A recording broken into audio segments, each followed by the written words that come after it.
ली भाई जी ललचाए रहा न जाए मन में लड्डू फुटा. सगळ्या उकळ्या फुटतायत मनातनं, सगळं काही माहिती आहे. हा सगळा विचार माणूस आधी करतो ना, आणि सगळं पाहिजे पण आहे, पण त्याच्यासाठी काही गोष्टी करायच्या पण नाही आहेत. म्हणजे करायच्या आहेत पण लोकांना दाखवण्यासाठी करायच्या नाही आहेत. आणि असं दाखवायचं की मला किती दुःख होतं आहे आणि मी किती सॅक्रिफाईस करते आणि किती माझ्या कलेजे पर पत्थर रख के मैं जा रही हूँ. अरे कोणाला तरी दुसऱ्याला सांग. आणि राहिली गोष्ट, तुला दुःख होत आहे, तुला ह्याचं त्याचं, आणि ते प्लॅन, आणि आम्ही कोणाला सांगितलं नाही, आणि तो काय ढबी पूर्ण रिझनिंग देतोय की आम्हाला सगळे कॉमेंट करतायत आणि ॲक्च्युली असं आहे ना की फनीला सुट्टी मिळत नाही आहे, मायसाचं स्कूल आहे, एक्झाम आहे, आणि फुगीला पण मी सतत घेऊन नाही जाऊ शकत लहान बाळामुळे वगैरे. अरे यार, कोण विचारते ते कोण? मी सगळ्यांना आधीच सांगितलं होतं. मी तेच सांगते सगळ्यांना. मावसाडला पण त्या दिवशी सांगितलं, मावसाड तू काही टेन्शन घेऊ नको. तेव्हा ती म्हणाली ना की मी कुठे गेलेली आणि मग मी का नाही सांगितलं आणि इतके दिवस का नव्हते येत होते का का का तेव्हा मी तिला सांगितलं की तुला काही असं काचा व्हिडिओ बनवण्याची काही गरज नाही आहे. मी सगळ्यांना ऑलरेडी सांगितलंय की तू कुठे गेलेली आणि काय. मला सगळं माहिती असतं, सगळ्यांची सबकी खबर रखती हूँ, गॉसिप गर्ल नाम है मेरा. तसंच मी तुझ्या बाबतीत पण तेव्हाच सांगितलेलं, जेव्हा तुम्ही तिथे खल्लीवल्लीला फिरत होतात ना, तेव्हाच सांगितलेलं की आता हे जेव्हा पुढची ट्रिप करणार ना, तेव्हा फुगीला आणि फनीला कळटी. फनीला तर त्याच्या जॉबमुळे जाता येणार नाही, आणि सेकंडली मायसाचा तर प्रश्नच आहे, आणि त्याला अडकवणारही की तुझा जॉब पण आहे तर तू राहा आणि मी जाते, आणि मायसाकडे पण साईड बाय साईड लक्ष दे. आणि फुगीचं तर नन्नूला सारखं घेऊन असं नाही फिरू शकत ना बाबा, ते झेपण्यासारखं नाही आहे, घरचे पण अलाव नाही करणार. त्याच्यामुळे फुगीला ते सांगून कटवण्यात येणार आहे. आणि ते जिजा साली का मस्त मजाच मजा. आम्ही काही बोलत नाही. म्हणजे जिजा सालीचं मजाच मजा. ह्याच्यामध्ये आता वाईट काय आहे? असू शकते ना मजाच मजा, बॉन्डिंग, बांधिलकीचा विषय आहे. आता लोकांच्या डोक्यात कचरा भरलाय, म्हणजे ह्या लोकांच्या डोक्यात, त्याला मी काहीच नाही करू शकत ना. मी तर आपलं सरळ जे दिसतं, जे वाटतं, जे आहे ते बोलते. आता खरं बोलणाऱ्या लोकांना जर लोक असं आगाऊ आणि वाटेल ते बोलते आणि काही सांगते आणि खूप खालच्या दर्जाचं वगैरे असं म्हणत असतील तर लेट इट बी. मला काही फरक पडत नाही. तंटा नाही तर घंटा नाही, मला बरंच आहे. आणि दुसरी गोष्ट म्हणजे जेव्हा तुम्ही एखादी गोष्ट करता तेव्हा लोक बोलतील अशा गोष्टी करूच नाहीत ना. आधी स्वतः करताना मुद्दाम करायचं की चर्चा तर होणारच, हेच पाहिजे असतं, आणि नंतर मग एकदम साव बनायचं, मी नाही त्यातली कडी लावा आतली. हे सगळेच DBS वालेत ना, सगळेच तसेच आहेत. आधी करून सावरून, नंतर करून भागली आणि देवपूजेला लागली. तसे करून भागली आणि हळदी कुंकवाला लागली. आणि दुसरी गोष्ट, मी तर आता सरळ कोणाला काही रिप्लाय वगैरे करायच्या भानगडीतच पडत नाही. पहिले मी ती कमेंट लावायची आणि मग लोकांच्या हातात द्यायची, मग लोक रिप्लाय करायचे वगैरे. कधी मजा म्हणून ठीक आहे, बट आजकाल मी जास्त स्ट्रेस करून घेत नाही. जास्त सरळ बघितली ना कमेंट आणि कोणाला जेन्युइन रिप्लाय केला, पहिले मी नीट उत्तर द्यायची, समजावून सांगण्याचा प्रयत्न करायची. इव्हन किल्पाच्या याच्यामध्ये पण 2-3दा लोकांनी मला जॉबविषयी, माझ्या डेली रुटीनविषयी, मी कसं मॅनेज करते त्याविषयी विचारलं. जे मी कोणाला उत्तर द्यायला बांधील नाही आहे. जेव्हा मी क्वेश्चन आन्सर राऊंड घेतला तेव्हा माझ्या पब्लिकने, माझ्या लोकांनी, माझ्या मंडळींनी मला विचारलं, तेव्हा त्या प्रश्नांची उत्तरं त्यांना मी दिलेली आहेत आणि त्यांना मी बांधील आहे. तर त्यांना मी देत असते वेळोवेळी उत्तरं, जर त्यांनी मला विचारलं, कारण मला माहिती आहे माझे लोक कोण आहेत. पण मी म्हटलं जाऊ दे, चला बाबा, असेल कोणाला क्युरिओसिटी म्हणून उत्तरं द्यावीत. पण हे लोक त्या लायकीचेच नाही आहेत. ह्या लोकांशी सरळ बोलण्याच्या लायकीचे नाहीत, आणि आपण उगाचच आपल्या चॅनलवर घाण करायची नाही आहे म्हणून मला वाईट शब्दात पण जास्त उत्तरं द्यायची नाही आहेत. त्याच्यामुळे मी सरळ आता उडवूनच लावते, नो रिप्लायज ॲट ऑल. कधीतरी असं वाटलं की कोणाची खेचावी, जरा मजेशीर आयटम आहे तर मजा येईल तर लावते, आपली पिन करते कॉमेंट. बाकी तर आता सीधा डिलीट अँड ब्लॉक. जिसको जो सोचना है सोचे. एनिवेज, तर आज मी तुम्हाला कालच म्हणाली होती की आज आपण एक्सटेंडेड पॉडकास्ट करणार आहोत. ह्यांच्याशीच रिलेटेड, ह्यांची जे चांडाळ चौकटी आहे त्याच्यातले एक कपल आहे, त्यांच्यावरती एक्सटेंडेड पॉडकास्ट येणार आहे. तर आजचं पॉडकास्ट कोणावर असणार आहे ते तर तुम्ही ओळखलंच असेल. तर आजचं पॉडकास्ट असणार आहे बचनाज ओल्ड एंजलवर. मी आत्ताच ऋतीबरोबर एक्सरसाइज केली आणि आता माझं वर्कआउट झालेलं आहे. भाई नको ना, नको, कशाला एवढं खोटं बोलायचं. केलं ते केलं, पण ते काय वन्स इन अ व्हाईल केल्याने काय होणार आहे का? उगाचच आपलं ते कुठे दिसत नाही आहे. वर्कआउटचा परिणाम मला वाटतं उलटाच होतोय. किलोने कमी व्हायच्या ऐवजी किलोने वाढते. काय तो अवतार केलेला आणि काय ते, बापरे, ही एक दुसरी. सारखा आपला पदर खेचते आणि तो अंबाडा काय ते खोपासारखं काहीतरी घालते आणि त्याच्यावरती तो गजरा आणि तिची ती बॉडी लँग्वेज आणि ते बागासारखं बागा बॉय बनून असं असं चालणं, माय गॉड. आणि घरातले तर एकाहून एक आहेत. मला वाटतं फुगीला ना कुठेतरी सुप्त इच्छा असेल. म्हणजे आता एकाला मिळतं एखादी गोष्ट तर एखाद्याला काय ना काहीतरी सुटतं ना, तसंच असतं सगळ्याला. सबको सब कुछ नहीं मिलता, किसी को मुकम्मल जहां नहीं मिलता, किसी को जमी किसी को आसमान नहीं मिलता. वाह वाह वाह वाह वाह वाह. मला माहिती आहे काहीतरी गडबड झाली आहे, पण तुम्ही समजून घ्या मला काय म्हणायचं आहे ते. आता मला इम्प्रॉम्प्टू सुचलं ही मस्त शायरी, म्हटलं तुमच्याबरोबर शेअर करावी. हां, तर मला हे म्हणायचं आहे की फुगीला असं वाटत असेल की यार मला अशी फॅमिली असली असती तर जरा एकदम चिलॅक्स. बघ ना कशी सासू आहे ताईची, एकदम नटमोगरी आणि एकदम मस्त झटँग. मला पण अशी माझी सासू बघ कशी आहे ढापणी, असं तिला पण असं कुठेतरी मनात वाटत असेल. पण ताईचा नवरा पण बघ गडगडूला गुंडगुंडुटला. पण ॲक्च्युली ना मी तर हाच विचार करेन की जर म्हणजे असं जर कम्पेअर करायचंच झालं तर बच्चनाचं बेटर आहे. जरी गोडूला गुंडुगुंडुटला नवरा असला तरी पण चांगला आहे. म्हणजे थोडं तरी इन्सानियत आणि थोडं आहे असं अजून तरी वाटतंय. बघून तरी असं वाटतंय की व्यवस्थित एक माणूस म्हणून चांगली व्यक्ती तिला लाभली आहे. पण हिचे तर पूर्ण 12च वाजलेत. घरचे असे आणि नवरा पण कसा आहे, तर कुठेतरी तिला ते असेल. तर आता अगदीच काय नाही तर नवरा मिळाला आहे असा जरा झटँगवाला, हा ढबीद पिगी, तर त्याच्या जीवावर थोडी चिपडेगिरी करून घेते. सासू काय बोलणार आहे, काय बोलली ना तर देणार एक. असंच असणार यांच्या घरामध्ये. कोण यांच्या तोंडाला लागेल, कोण यांच्या नादाला लागेल, काय करायचं ते करू दे. सासूबाई आधीच एकतर अगेन्स्ट होत्या, त्यांना माहिती होतं हिचे उधळण. त्याच्यामुळे सासूबाई आधीच म्हणाल्या होत्या फुगीच्या नको नको नको. पण चिमाईने तर गळ्यातच टाकली. तसं पण ह्याच्याबरोबर ती आहे म्हणूनच टिकली. ही टिकली आहे म्हणून तो टिकलाय ढबी द पिगी. नाही तर तो कोणाबरोबर टिकण्यासारखा नाही आहे. तर कसं काय ते त्यांनाच माहिती आहे. यो दी शोयो. पण खरंच बच्चनाच्या घरचे ना एकापेक्षा एक नमुने आहेत. त्यातल्या त्यात तिची जाव पण आता थोडी बरी म्हणजे मेलोडाऊन झाली आहे, सोबर वाटायला लागले. व्यवस्थित कपडे घालते, साडी वगैरे असं नीट, आणि बऱ्यापैकी तिने वजन वगैरे पण कमी केलं आहे आणि छान वाटते, प्रेझेंटेबल राहते. बाकी तर बापरे. आणि त्याच्यात तर म्हणजे सासूचा हात तर कोणीच धरू शकत नाही. म्हणून त्या बबीला पण माहिती आहे की कुठे कुठे पिन मारायची आणि कुठे बरोबर. म्हणजे त्याच्यासारखा माणसाने ते ऑब्झर्व केलं. मग आम्ही नाही करणार का, आम्ही काही येडे का. पण त्याने केलं तर चालतं, ते कोणाच्या डोळ्यात खुपत नाही. पण आम्ही बोललो की मग आम्ही वाईट. आई सर्वांना टफच दिलंय. आई तर एक नंबर म्हणजे काय ते अवतार.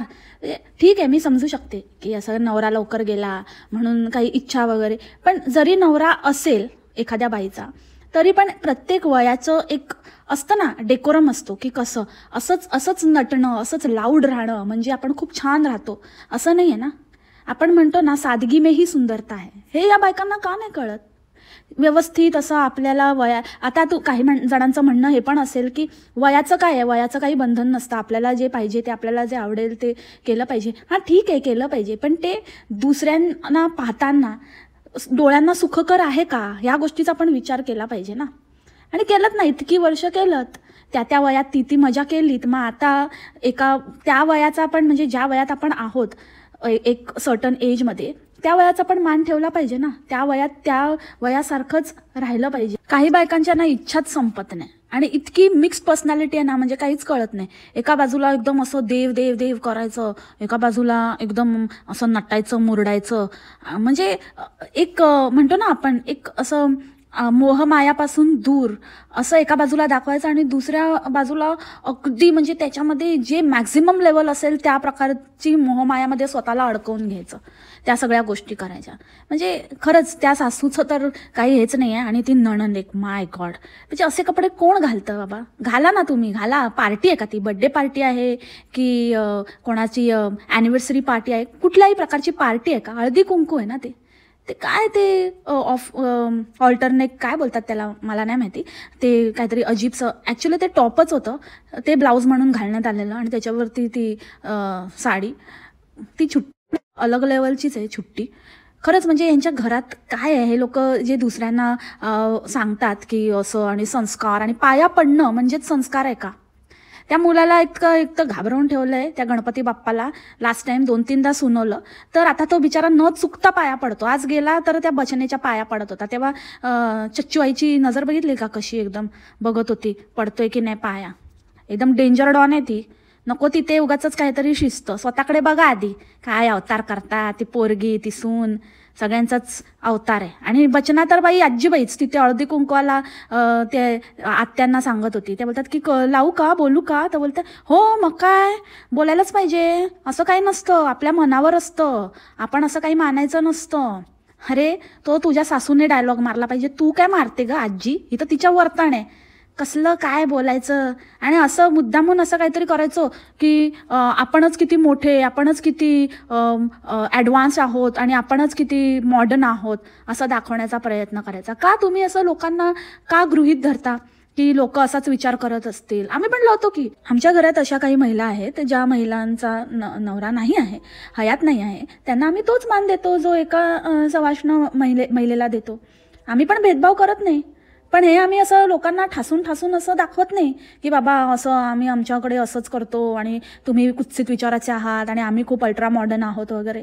जे मॉडर्न असतात ना ते आपोआप समजून येतं आणि लोक समजून जातात. त्यांना असं ठासून बोलावं आणि लोकांना प्रदर्शन करून दाखवावं लागत नाही त्यांच्या मॉडर्नपणाचं. आणि मोस्ट इम्पॉर्टंट पॉईंट, मॉडर्न असणं आणि चीप असणं ह्याच्यामध्ये ना खूप फरक आहे. आणि तो कदाचित तुमची त्याच्यामध्ये गफलत झाली आहे. तुम्ही चीप आहात, मॉडर्न नाही. आणि कसला डॉक्टर आहे हा, माय गॉड. ह्याला स्वतःला इतकं पण हायजीन आणि काय कसं, आपण डॉक्टर आहोत, आपण हॉस्पिटलमध्ये असतो, पेशंट असतात आपल्या आजूबाजूला, आपण अशा एका ह्याच्यातनं झोनमधनं येतो की आपण आधी स्वतः घरी आल्यावर हातपाय व्यवस्थित धुतले पाहिजे, स्वतःला सॅनिटाईज केलं पाहिजे आणि नंतर घरामध्ये वावरलं पाहिजे. हा आला की डायरेक्ट चप्पल काढून, चप्पल काढतो की नाही ते पण नाही माहिती, तसाच आपला किचनमध्ये घुसेल, तसंच सगळी झाकणं उघडेल, मग बेडरूममध्ये जाईल, मग मुलीला बघेल, मग तिला काहीतरी हात लावेल, तिच्याजवळ जाईल आणि मग त्याच्यानंतर हा फ्रेश वगैरे होणार. आणि बायको आपली काहीतरी प्रवचन द्यायचं म्हणून तो आपल्या एका व्हिडिओचा भाग आहे, प्रवचन तर दिलंच पाहिजे, काय नाही तर काही शोधून आणायचं आणि बोलायचं, तर त्याच्यावर आणि मोठी प्रवचन देते. बाहेरचं खायचं नाही, बाहेर खाल्लं आता ते काय ते पुण्यामध्ये व्हायरस पसरलाय आणि सांगितलंय की बाहेरचं खात जाऊ नका, हायजेनिक जागी खा आणि हायजीन असलेलं फूड खा आणि हायजीन मेंटेन करा, असं तसं. तर बाबा आधी तुझ्या नवऱ्याला शिकव, नंतर दुनियाला शिकव. आला की आपला नसता इकडे तिकडे आणि कॅमेरा हातात घेऊनच, म्हणजे कसला डॉक्टर तर तो कुठल्या अँगलनेच वाटत नाही ना, त्याचं वागणं ना त्याचं बोलणं. काय तर म्हणे मी ना मैनाचं प्रीमियर मिस केलं, मला नाही जमलं यायला माझ्या कामामुळे. अरे कधीपासनं असं कोणाचे लोकांचं प्रीमियर आणि हे ते ह्या गोष्टी डॉक्टरच्या लाईफमध्ये प्रायोरिटी असायला लागल्या? हां, इथे डॉक्टरना स्वतःच्या घरच्यांना वेळ देता येत नाही. ते जेव्हा ओथ घेतात ना तेव्हा त्यांचं असं असतं की मी माझा जो वेळ आहे, माझ्या प्रायोरिटीवर माझे पेशंट्स पहिले असतील, त्यांच्यासाठी माझा सगळा वेळ असेल. आणि ह्याचं काय भलतंच, ते दुसरे बाकीचे डॉक्टर बिचारे they must be crying in the corner. भाई हम लोग ने कौन सी डिग्री ली है और इसने कौन सी डिग्री ली है?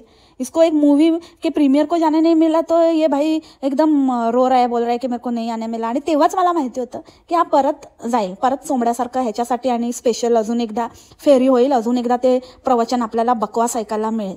मी म्हणते काय की त्या मूवीला ना कोणी जात आहे असं मला वाटत नाही आहे. हेच लोक परत परत ह्याला घेऊन त्याला घेऊन, काकाला मामाला तात्याला मावशीला आजीला काकीला मामीला सगळ्यांना घेऊन जात आहेत आपले. एकदा ह्याला तर एकदा त्याला, आता अजून एकदा त्या भंचिता बरोबर जाईल, नाहीतर त्या वहिनीला घेऊन जाईल, बाजूच्या वहिनीला. आणि त्याच्यानंतर मग आता काल काही नव्हतं तिच्याकडे दाखवायला, तर काय आमच्या घरातला प्रत्येक एक व्यक्ती खूप रडला. ही कुठली भाषा आहे बाबा? काय म्हणजे ग्रामर, आणि हे कसले असे म्हणजे कुठले कॅम्ब्रिज रिटन आहेत की कुठले युनिव्हर्सिटी एकदम लंडन वरून आले, तिथले लोक पण नीट बोलत असतील, थोडा ॲक्सेंटचा फरक येत असेल, बट शुद्ध मराठी बोलतात. माझे काही आहेत आपले सबस्क्रायबर, त्यांच्याशी माझं कधी बोलणं होतं, US मध्ये वगैरे वर्षानुवर्ष आहे. थोडंसं ॲक्सेंट येतं त्यांच्या बोलण्यामध्ये, पण इतकं अस्खलित मराठी बोलतात.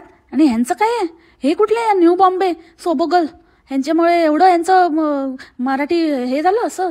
काय आईने काय शिकवलं की नाही मुलींना? का जसं मी म्हणते तसंच चिमाने वाऱ्यावर सोडलेल्या पोरी. आणि काय ते जबरदस्ती फॅमिली मेंबर्सना विचारायचं की रडले का. आणि फनीच्या बिहाफमध्ये ही सांगणार, फनी फर्स्ट टाइमच एवढा रडला, फनीला मी रडताना पहिल्यांदाच बघितलं. अरे त्याला तोंड दिलंय ना, आहे ना रे टोणग्या, आहे ना जीभ आहे ना, उचल ना मग ती आणि लाव ना टाळ्याला, बोल ना जरा सुरू. ती कशाला सांगायला पाहिजे तू रडला की आणि काय केला? रडायला काय आता, तो रडायला तर काय आता नशिबावरच रडत असेल, तुला काय माहिती. आणि बोलते फर्स्ट टाइम रडला. आणि डॉक्टर साहेबांना आता ना मला असं वाटतं की त्यांचं काहीतरी वेगळीकडे आता ट्रॅक त्यांना आता थोडंसं समजून चुकलंय. हे आपल्याला अशीच येडा बनवत राहील आपली बबी बरोबर फिरत, बबी द पिगी बरोबर. तर आपल्याला आता काहीतरी केलं पाहिजे, म्हणून डॉक्टर साहेबांनी हळूहळू पुडी सोडायला सुरू केली आहे. आता डॉक्टर साहेबांना एकदम रिअलाईज झालं की माझं बॉडी क्लॉक आणि कसं माझं स्केड्यूल मला अफेक्ट करतंय आणि हे जास्त वेळ मी नाही करू शकत, नाहीतर मग आजारी पडायला होतं आणि हेल्थवर परिणाम दिसून येतो, ब्ला ब्ला ब्ला ब्ला. हे आम्ही कधीपासून सांगतोय तुम्हाला, आत्ता कळलं डॉक्टर साहेब? काय बोलायचं. आणि जेव्हा मी बोलत होती तेव्हा यांना खूप मिरच्या लागत होत्या, असं बोलते तसं बोलते, वाईटच बोलते. आणि आता बसलास ना घरी, आणि आता तर काय तो जॉब वगैरे कुठला सोडलास क्लिनिकचा किंवा कुठला हॉस्पिटलचा, तर बघ मी पॉडकास्टमधनं असे रट्टे देईन ना, आय स्वेअर सांगते मी तुला. आता ना ती नाटकं आणि ते कव्हरअप करायचं बंद कर, आणि काय नाही गपचूप जायचं, कामाला पण जायचं आणि ड्युटी पण करायची, आणि सगळं वेळच्या वेळी केलं ना, फालतूगिरीकडे थोडं कमी लक्ष दिलं ना, तर नीट होतं, सगळं नॉर्मल होतं. काही गरज नाही आहे 24 आणि 48 तास ड्युटी करायची भटकायला जाण्यासाठी. असला कुठलं मोठं काम असतं तुझं अर्जंट की असं फालतूगिरी नॉर्मल सुट्ट्या घेऊन पण करू शकतो ना तू. ॲन्युअल लीव्ह वगैरे काहीतरी प्रकार असेल ना, तेवढ्यामध्ये भागवायचं. हे नको ते उद्योग नाही करायचे. आणि ते हॉस्पिटलवर येईल, लोक हॉस्पिटलमध्ये असं कसं हॉस्पिटल असं अलाव करतं का वगैरे, तर त्या गोष्टीवरती सवाल उठेल. म्हणून याने आधीच क्लिअर केलं, हॉस्पिटल नाही असं अलाव करत, हे आमचं आम्हीच ठरवलं. अरे तुमचं तुम्ही ठरवलं तरी पण कोणतरी असेल ना, कोणतरी अथॉरिटी असेल ना जे ह्या गोष्टी पास करत असेल. How they R doing it, how they are allowing it. जर डॉक्टरच स्वतः त्या मनस्थितीत नसेल, जर डॉक्टरच मेंटली थकलेला असेल, तर तो पेशंटला काय सर्व्हिस प्रोव्हाइड करू शकणार आहे, काय लक्ष देऊ शकणार आहे, काय ट्रीटमेंट देऊ शकणार आहे. डॉक्टरलाच ट्रीटमेंटची गरज आहे. असे कसे डॉक्टर? अगेन हा तर मग अथॉरिटीजवर क्वेश्चन येणारच आहे. तू कितीही कव्हरअप करण्याचा प्रयत्न केला ना, तरी this is going to be a question mark, and we are going to ask it how it is possible and how they are allowing it. कोण आहे की नाही, कोण अंकुश कोणाचा आहे की नाही, काय वाटेल ते चाललंय आपापसात डिसाईड करून, काय वाटेल ते करतायत 48 तास. आणि काय तर काय कसं ते ट्रीट होत असेल, मुलं ते होत आहेत का व्यवस्थित, त्यांच्याबरोबर प्रॉपर ट्रीटमेंट मिळते का, असं कसं. जर एखादा माणूस कुठल्याही प्रोफेशनमध्ये आपण मेंटली आपण त्याच्यामध्ये इन्व्हॉल्व नसू किंवा मेंटली टायर्ड असू, तर त्याचा आउटकम पण तसाच असतो. तर डॉक्टर हे तर किती सिरियस प्रोफेशन आहे, नोबल प्रोफेशन आहे, ह्याच्यामध्ये तर तुम्हाला या गोष्टीची काळजी घेतलीच पाहिजे. कोणाचा तरी जीवन मरणाचा प्रश्न आहे, तुम्ही तुमच्या पूर्ण सेन्सेसमध्ये असलेच पाहिजे, तुमची हेल्थ चांगली असलीच पाहिजे, तुम्ही तुमच्या माइंडमध्ये फ्रेश असलेच पाहिजे, तरच तुम्ही एक चांगलं ट्रीटमेंट प्रोव्हाइड करू शकता. या सो बेटर की तू सोड आणि नीट घरी बस. आणि ते बाकीचे कसे आता हळूहळू आता बाकीचे बिझनेस ओपन होत आहेत ना, त्याच्यामध्ये इन्व्हॉल्व हो, नाहीतर मग कॅमेरा घेऊन फिर, कारण की आता तुझं पॅशन होतं, तर मग तेच कर. उगाच लोकांच्या मुलांच्या जीवाशी खेळ नको, दॅट वुड बी बेटर मी म्हणेन. नाहीतर मग पूर्ण कॉन्सन्ट्रेट कर तुझ्या प्राईम प्रोफेशनवर. फालतूगिरी बंद करा आणि फालतूचे ना ज्ञान देणं पण बंद करा. असं होतं आणि तसं होतं, most valuable gift and all. बकवास. प्रेशियस टाइम म्हणे, टाइम तुमच्यासारख्यांसाठी नाही, अजून किती टाइम देणार. डॉक्टर असून अखंड पडलेलाच असतो. आता काय मांडीवर बसणार की कुशीत येऊन बसणार तुझ्या, पाहिजे म्हणजे बाळाला. आणि हे पण आता सगळेजण सेमच ट्रिक करायला लागले. कोणी काही कमेंटमध्ये क्वेश्चन विचारला की त्या कमेंटवरून अख्खा व्लॉग छापायचा. काय कंटेंट नाही, काय नाही. आता सुचेन असं झालंय या मोठ्या DBS वाल्यांना, मोठ्या हुशाऱ्या मारत होत्या, आमच्याकडे काही कंटेंटची कमी नाही, घरी घरीचे तर 12च वाजलेत. मोठी शहाणी बनते. तर ह्या लोकांना तर खूप आहे ना, आमच्याकडे कंटेंट. आता जेव्हा लागलेत कंटेंटचे, आता काय कंटेंट दिलं तरी पण तेच आम्ही आहोत बरोबर. आता यांना ना वरून एक सोटा देतो, तर त्याच्यामुळे आता खूप विचार करायला लागलायत. मग आता काय, मग आता कमेंटवरनं कंटेंट काढायला लागलेत. कोणीतरी कमेंट केली, चच्चू आई का कुठे जात नाही, इकडेच असते आणि दुसऱ्या मुलाकडे जात नाही का, तर त्याच्यावरती एकदम त्याचं उत्तर मी तुम्हाला उद्याच्या भागात देईन. म्हणजे लगेच ती कमेंट वाचताच मॅडमला लगेच असं रिअलाईज झालं की अरे वा, हे तर छान आहे, ह्याच्यावरती उद्या आपण हेच करूया, ह्याच्यावरच व्हिडिओ बनवूया, म्हणून लगेच उद्याच्या भागात देईन. आणि एक बाई आहे, ती कंटिन्युअस दोघांनाही कमेंट करते की तुमचं मंथली बजेट दाखवा. अरे त्यांना तरी माहिती आहे का त्यांचं मंथली बजेट? ते असं आये दिन पैसा उडवतात. आला की उडवायचा, मजाच मजा. तर तुम्ही काय बजेट वगैरे तुमची ना जाऊ दे. आता बोलली असते, नका ना मला बोलायला लावू. फालतू काहीतरी प्रश्न काही विचारायचे तर अशा माणसाला विचारा जो काहीतरी जेन्युइन असेल, ज्याचं काहीतरी आपल्याला जमण्यासारखं असेल. हिला विचारता डोरेमॉनला, आये दिन गॅजेट काढत असते. आणि तो छपरी वकील ज्याचं अर्ध आयुष्य तर बापाच्या जीवावर गेलं, तो सांगणार बजेट तुम्हाला. देवा, काय माणसं आहे. आणि काय खरंच कोण आहेत रे हे लोक, कोण आहेत जे ह्यांना आपला आदर्श मानतात. आणि त्या फनीला म्हणते ना मी, खरंच म्हणजे खरंच त्याचा काही उसका कोई वजूद ही नाही आहे. तिथे गेला, त्या कोणाकडे पण जातो हळदी कुंकवाला, त्याला कोणी काही विचारत नाही, का ग्रीट करत नाही, काय नाही. ती बेटना इतकी साधी साधी म्हणता ती पण नाही विचारत, एवढी साधी बाई, साधी व्यक्ती ती पण नाही ह्याला काय हाय हॅलो आलात का वगैरे असं कशा आहात हे पण नाही विचारत. त्याच्या समोर आली तर फुल इग्नोर हाच विचारतो, कशी आहे बेटना तू, कशी आहे. आणि हिला कोणी म्हणजे लिटरली तो ढबी तऱ्हेची इज्जतच काढतो. तर काय बोलतो, आमचा व्हिडिओग्राफर बघा, व्हिडिओ काढणारा, आणि मग ह्याच्यावरती कॅमेरा मारतो. आणि हे दोघं यार कुठे कोणाच्या तिसऱ्याच्या घरी जात असतील ना, जे जातात म्हणजे कोणाच्याही घरी जातात हळदी कुंकवाला, हे दोघं. कालच कोणीतरी मला कमेंट केली होती की ज्या पद्धतीने हे लोक बायकांच्या हळदी कुंकवाला जातात ना दोघं कॅमेरा घेऊन, ह्यांनी जर स्वतःचं हळदी कुंकू ठेवलं ना तर मस्त मजा येईल. फुल ना एकदम व्हायरल जाईल. आयडिया एकदम छान आहे खरंच, बघा एकदम व्हायरल व्हिडिओ होईल. आणि काहीतरी मॉडर्न, तुम्ही मॉडर्न आहात ना, या दोघांचं हळदी कुंकू ठेवा, पुरुषांचं हळदी कुंकू तेच आता राहिलंय. काय ते ना लोक म्हणत असतील ह्यांचे जावई म्हणजे काय, हातात मोबाईल, आणि कसं ना तो सीन डोळ्यासमोर आणला ना तरी पण मला हसायला येतं. शी काय इज्जत आहे ना, फालतू शी. आणि ही तर बहुतेक सगळ्यांना काय ना काहीतरी चिरीमिरी देऊन कंटेंटची सोय, जसं आपण म्हणतच आलो आहे की कंटेंटची सोय करून ठेवते.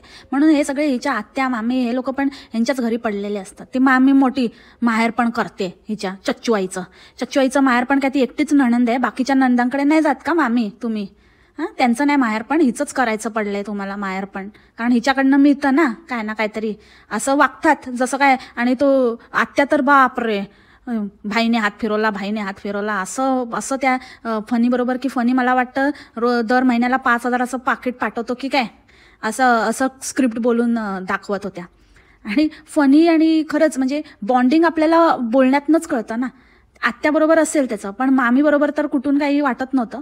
सिन्स तो तिला सारखं पाहुणे 2-3दा तो त्याने स्वतःलाच करेक्ट केला. पाहुणे बोलता मामी बोलायला लागला.